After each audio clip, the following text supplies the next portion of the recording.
नमस्कार दोस्तों, आज हम युगपत समीकरण का सवाल बताएंगे। युगपत समीकरण के सवाल दो विधि से हल किए जाते हैं। पहला प्रतिस्थापन विधि और दूसरा विलोपन विधि। दोनों विधियों से सवाल को हल करके बताएंगे और उत्तर की जांच भी करेंगे। तो आइए युगपत समीकरण लिखते हैं। युगपत समीकरण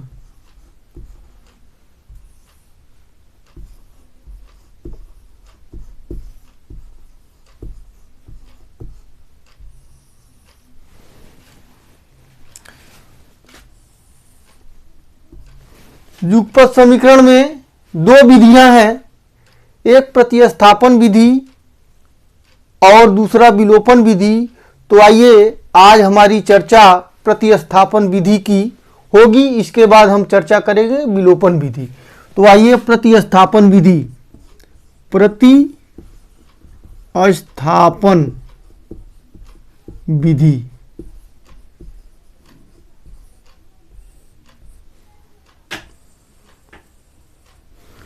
और दूसरा है विलोपन विधि।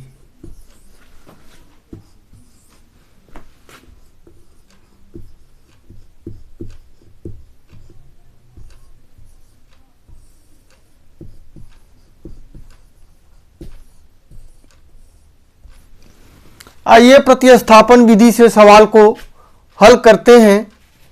जैसा कि अगर कोई सवाल दिया गया है x plus 2y is equal to 7 and 2x plus y is equal to 5। तो सबसे पहले हम समीकरण नंबर 1 मानते हैं और समीकरण नंबर 2 मानते हैं।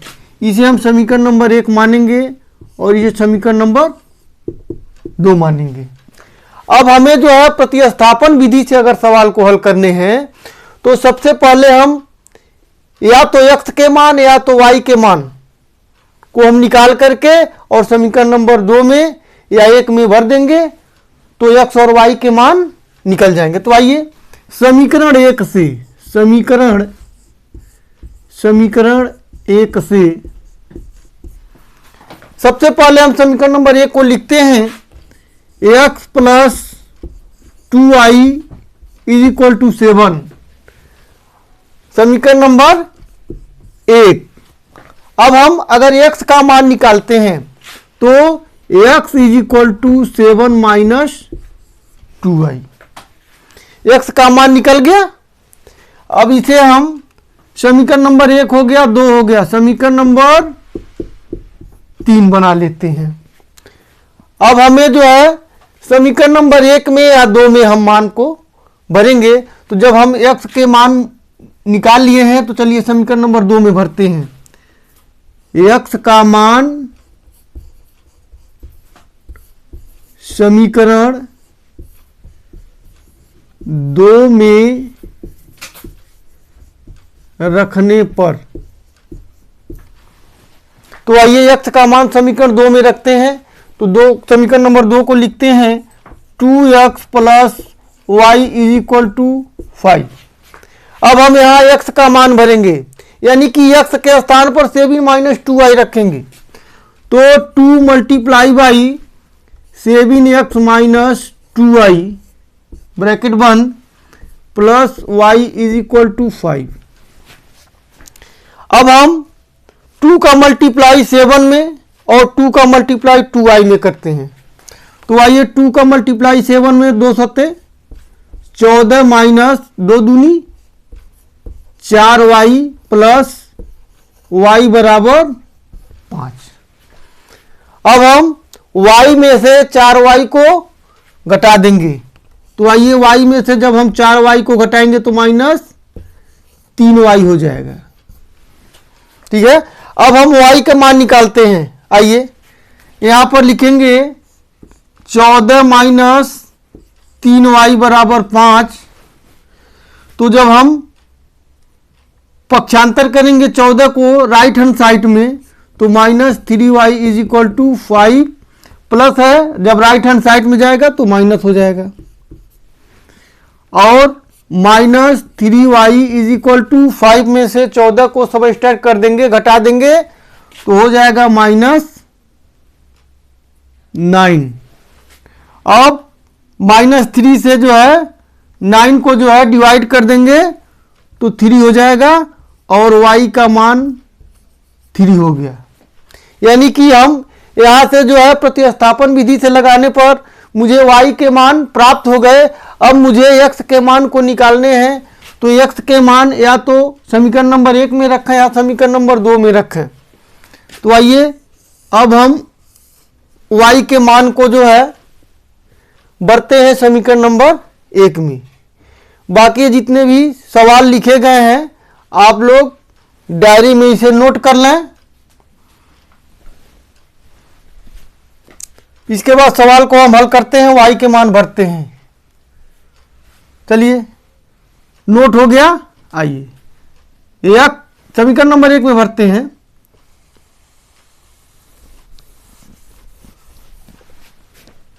तो y का मान समीकरण 1 में रखने पर यहां लिख देंगे y का मान समीकरण 1 में रखने पर।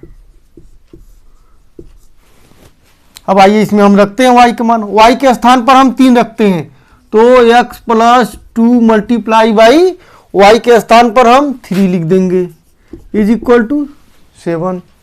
अब 2 3 6 हो गया, x plus 6 is equal to 7 हो गया। अब 6 को राइट हैंड साइड में पक्षांतर कर देंगे, प्लस है तो राइट हैंड साइड में जाएगा तो माइनस हो जाएगा, तो x is equal to 7 minus 6, तो x इज इक्वल टू 1। इस तरह से x का मान x और y का मान 3 हो गया। तो लिख देंगे x बराबर 1 और y बराबर 3। इस तरह से यह सवाल हल हो गया।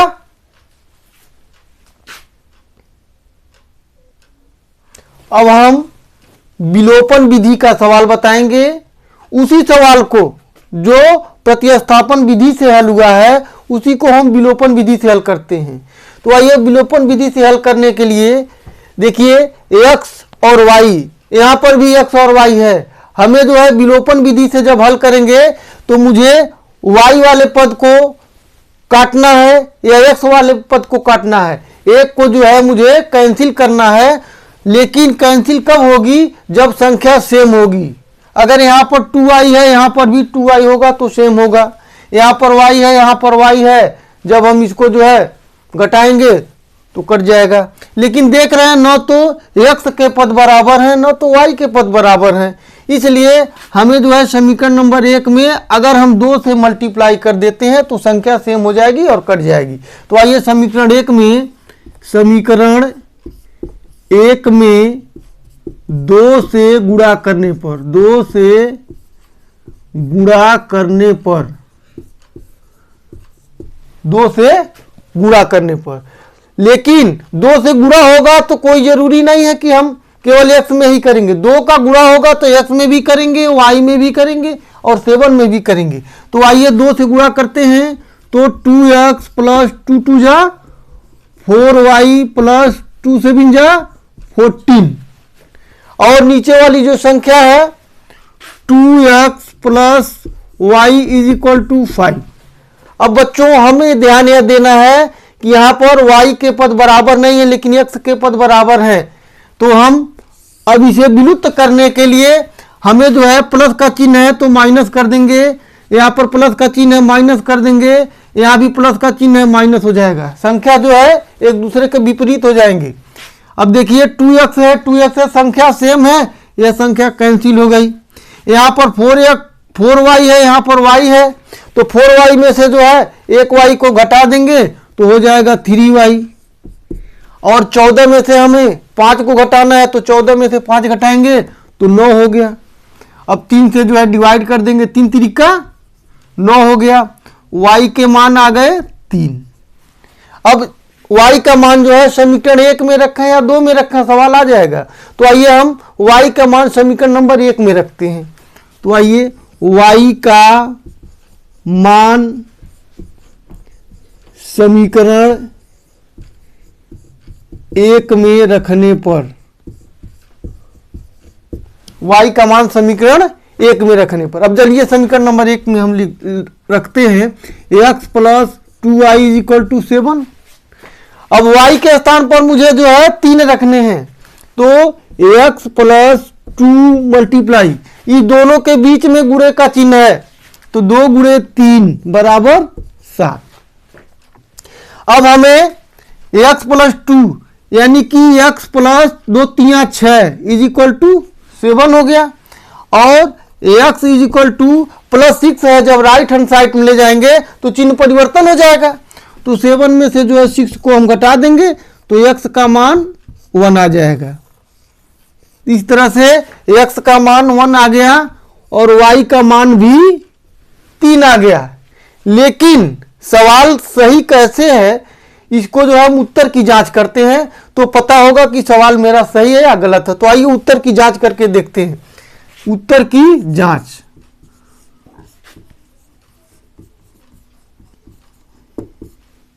उत्तर की जांच करते हैं।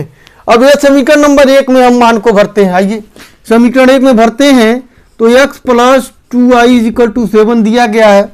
x का मान 1 और y का मान 3 भरेंगे, x के स्थान पर 1 और y के स्थान पर 3 भर देंगे, तो 1 प्लस 2 3 6 बराबर 7, और 6 और 1 को जोड़ देंगे, 7 इज इक्वल टू 7, यानी कि समीकरण नंबर 1 मेरा सही है। अब समीकरण नंबर 2 में भी उत्तर की जांच को हम देख लेते हैं। 2x plus y is equal to 5। अब हो x के स्थान पर 1, 2 मल्टीप्लाई बाई 1 प्लस y के स्थान पर हम 3 भरते हैं, इज इक्वल टू 5। 2 1 जा 2 plus 3 is equal to 5 and 5 is equal to 5। यह भी राइट हो गया और यह भी राइट हो गया। इस तरह से यह सवाल आपका प्रतिस्थापन विधि से, विलोपन विधि से, दोनों विधि से हल करके उत्तर की जांच कर दिए। इस तरह के जितने भी सवाल हैं, अगर यह सवाल आप लोग समझ जाएंगे तो आगे वाले जितने भी सवाल रहेंगे आपको आसानी हो जाएगा। धन्यवाद।